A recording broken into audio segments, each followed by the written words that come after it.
है दोस्तों, one second फिर से वीडियो लेकर आया हूँ। तो कैसे हो आप सब? उम्मीद करता हूँ आप लोग बहुत ही बढ़िया मस्त ज़बरदस्त है।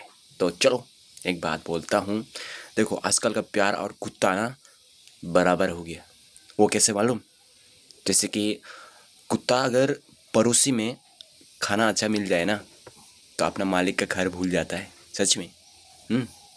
तो उसी प्रकार जैसे कि लड़का हो या लड़की, सबको नहीं बोल रहा हूँ, डोंट माइंड।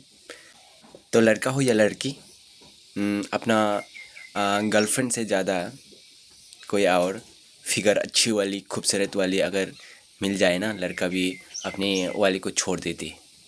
और लड़की भी अगर अपने वाला से अमीर मिल जाए ना तो छोड़ देता है। सच है। आपको अच्छा लगे या ना लगे, सच तो सच ही है।